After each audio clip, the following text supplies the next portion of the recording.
The greatest irony of the stolen mail scam is that the most dangerous identity theft often begins not with a computer hack, but with a piece of paper stolen directly from your mailbox. Now, just let that sink in for a second.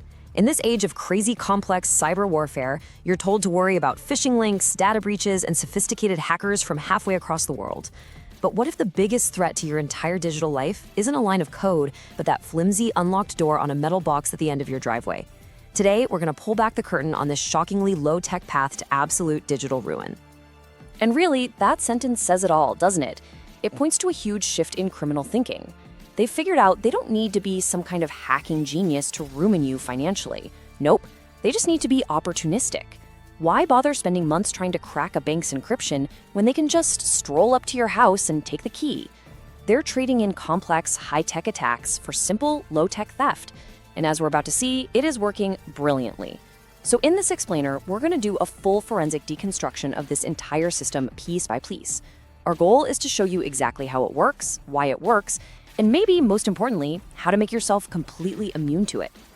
All right, here is our roadmap for this investigation. We'll kick things off with the mailbox paradox. That's the core vulnerability that makes all of this possible. Then we'll dig into the PII goldmine, showing you what criminals are actually hunting for in your mail. After that, we get into the nitty-gritty with the criminal's playbook, a step-by-step breakdown of the attack. Then we'll analyze the psychological choke point. This is the human element they exploit. From there, we pivot hard into defense, laying out a non-negotiable defense protocol. And we'll wrap it all up with your protective mantra, a simple takeaway to lock this all in. So let's jump right in. Section 1, the mailbox paradox. The subtitle here really nails it. Your biggest threat is analog, not digital. Just think about all the digital armor we wrap around ourselves, right? Complex passwords, two-factor authentication, antivirus software. We pour so much time and energy into fortifying our digital castles. But what this paradox shows is that criminals have found a side door. They're just ignoring the castle walls and walking right up to the one glaring vulnerability we all seem to overlook. That physical spot where our most sensitive information gets delivered every single day, completely unprotected. Now, this slide just illustrates the sheer imbalance of effort here. It's wild. On the left, you've got the digital mountain, cyber warfare, needing huge technical skill, time, and resources. And on the right, a casual stroll down a suburban street. Look, this isn't random crime. It's a calculated business decision. A criminal is asking, why on earth would I spend months trying to breach a bank's multi-million-dollar firewall when I can just steal a bank statement from an unlocked mailbox and get the exact same information? The account number, the name, the address, it's all sitting right there. This shows their core strategy, find the path of least resistance. And right now, the mailbox is that path. So let's move on to Section 2 and see what makes that path so profitable. It's the PII goldmine. You know, for most of us, our daily mail is just, well, it's clutter, right? Bills, bank statements, credit card offers, junk mail. It's just paperwork we sift through over the recycling bin. But to a thief, your mailbox is a treasure chest. They're cashing in on a deep-seated, casual trust we all have in the postal system. We've been taught for centuries that the mail is safe and reliable. And that assumption, that's the central vulnerability they are banking on. The target here is something called PII, or personally identifiable information. Basically, it's any little piece of data that can be used to identify you specifically. But let's get real. A single bank statement isn't just paper, it's a key. It's got your full name, your full address, your bank's name, your account number. A medical statement has all that, plus sensitive health info. And a W-2 form? Oh, that is the absolute jackpot. It's got your name, address, your employer, and the holy grail of identity theft, your full social security number. Unlike a digital data breach that might just leak a password, these physical documents are concentrated, high-quality, pre-verified bundles of everything a thief needs. And this is the specific shopping list they're after.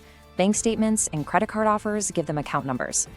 W-2s, like we said, are the grand prize. New checks? That's basically blank currency they can rewrite to themselves. Even something as simple as a utility bill helps them build a complete profile of you. Each one of these is like a puzzle piece, and when they put them all together, they have a complete key to your entire financial life. And that brings us to Section 3, the criminal's playbook. Okay, so now we know what they're looking for. The next step is understanding exactly how they use it. And you've got to understand, this isn't just a random smash and grab. This is a methodical, three-phase system, a repeatable playbook designed for maximum financial damage with minimum risk of getting caught. Let's break it down. So, as you see here, the scam unfolds in three clear phases. It starts with acquisition. That's the simple physical theft of your mail. Then comes phase two, manipulation. This is the truly evil genius part, where they actually use the postal system against you to create a cone of silence. And all of that leads to phase three, extraction. This is where they finally cash in, taking over your accounts and draining your money while you have no idea what's happening. So let's dive into each phase. Phase 1, acquisition, is almost laughably simple. Thieves will just drive through neighborhoods, sometimes right behind the mail carrier. They're looking for easy targets, mailboxes left open, or, and this is a big one, mailboxes with the little red flag up. That flag is just screaming, hey, there might be an outgoing check in here. In a single afternoon, they can hit dozens, even hundreds of homes, just stuffing bags with mail. Then they go back to a safe spot and start sorting. It's like a factory assembly line. One pile for bank statements, one for bills, another for checks. They're building a whole database of victim profiles. And if they find a check in that mail, they can get paid right away using a technique called check washing. And it's disturbingly easy.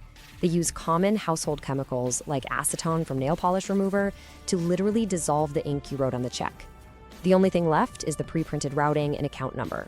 The check is now basically blank. They can then write in a new name, usually a money mule, and a much, much bigger number. Your $50 check to the gas company can become a $5,000 check to a criminal in just a few minutes. As a little side note, this is why security experts always say to use gel pens, because that ink soaks into the paper fibers and it's much harder to wash away. And this is the crucial moment. This is the pivot point for the whole scam. The thief has your physical documents. They've either gotten a quick win from a wash check or, way more importantly, they've collected enough of your PII to convincingly pretend to be you. The physical analog crime is now crossing the bridge into a full-blown digital assault. Welcome to Phase 2, manipulation. If Phase 1 was about theft, this phase is all about stealth. This is, hands down, the most insidious part of the whole playbook. Armed with your name, address, and all that stolen info, the criminal just files a change of address form with the postal service. They can often do it right online for about $1. Now, they don't send your mail to their house, of course. They send it to a drop address they control, maybe a vacant property or an empty apartment, somewhere they can pick it up without being traced. The goal is simple and brilliant: cut you off from all information and create a total communication blackout. This timeline really shows you how devious that blackout is. Look at it from your point of view. In week 1, the crime happens, but you don't have a clue. By week 2, your mail is already going somewhere else, but you still don't know it. It's not until maybe week 4 that a tiny thought might pop into your head. That's weird. I haven't gotten my credit card bill yet. And what do most of us do? We just write it off as a postal delay. This is what criminals call the silent period. And it's during this critical window, as you can see in week 6, that the real damage gets done. The criminal is busy taking over your accounts, applying for new loans, maxing out cards in your name, all while you are completely and totally unaware. And here's where the manipulation completely flips on its head. The postal system, an institution built to keep you informed, is now actively working against you. It has become the criminal's most powerful partner. I mean, think about it. Where does the bank send a fraud alert for a suspicious charge? To the new address. Where do they mail the brand new credit card the thief just opened in your name? To the new address. Where do all the past due notices and collection letters go? All to the thief. The very system that's supposed to protect you is now ensuring you stay in the dark. Okay, so let's move into section 4. So far, we've covered the mechanics, the how. But to really defend yourself, you have to understand the why. Why is this so darn effective? This is the psychological choke point. We're going to look at the specific psychological tricks and biases that criminals exploit to make this simple scam so devastating. The first trick is something called authority bias. Just picture this scene. A criminal calls your bank. They aren't just guessing. They are physically holding your stolen bank statement. So when the customer service agent asks for verification, the criminal just calmly reads off your full account number. They can tell them your last transaction. They can verify your mailing address. To that agent on the other end of the phone, this person sounds totally legit. They have all the keys. The agent is trained to trust those pieces of information, so they are psychologically wired to believe the person on the phone is you. The criminal is using your own data to project this unshakable aura of authority. And the second, and maybe even more powerful trick, is the isolation effect. That change of address trick, it's like they've cut the alarm wires to your house. It creates a total information blackout. All of the signals that are designed to warn you something is wrong, The emails saying your password was changed, the letter with a new credit card, the bill with a $10,000 charge you never made, all of it is silenced. You are flying completely blind. And this profound isolation is what allows a small fraud to grow, totally unchecked, into a massive financial catastrophe over weeks or even months. And this is the psychological choke point. It is a brutally effective 1-2 punch. Punch 1, authority bias. The criminal uses your own data to sound official and get into your accounts. Punch 2, the isolation effect. The change of address trick keeps you completely deaf and blind to what they're doing. The criminal gets in, and you are locked out. You, the victim, are trapped right in the middle, being financially dismantled with absolutely no way of knowing it's even happening. Okay, that was the anatomy of the attack. It's a lot, I know, but understanding the system is the absolute first step to defeating it. So now, let's pivot to the solution. Section 5, the non-negotiable defense. And I want to be crystal clear here. This is not a list of helpful tips. This is a mandatory protocol. These are the concrete actions you have to take to make yourself a hard target and make this entire playbook totally useless. This section is about taking back control. It's about empowerment, not fear. But first, I want to ask you a question. After everything we've just gone through, the theft, the change of address, the silent period, what do you think is the very first, most subtle sign that you might be under this exact kind of attack? Just think about it for a second. The answer is so simple. The single biggest red flag is missing mail you were expecting. Look, we've all been conditioned to feel a little bit of relief when a bill doesn't show up, but you have to completely retrain that instinct. If you're expecting your credit card bill on the 15th and it just doesn't arrive, that is not a lucky break. That is a potential system failure. It's a critical warning sign. Your first thought has to shift from, oh great, one less thing to pay, to, wait a second, where is my mail? That simple, conscious shift in awareness is your most powerful early warning system. And here it is, the 3-part defense protocol. Think of this as layers of security, where each layer blocks a different part of the criminal's playbook. Layer 1 is physical. Get a secure locking mailbox. This hardens the target and stops the acquisition phase dead in its tracks. If they can't get your mail, the scam is over before it even starts. Layer 2 is elimination. Go paperless for every single financial account you have. This just removes the paper trail completely. No paper, no PII goldmine. And layer 3 is the ultimate digital backstop.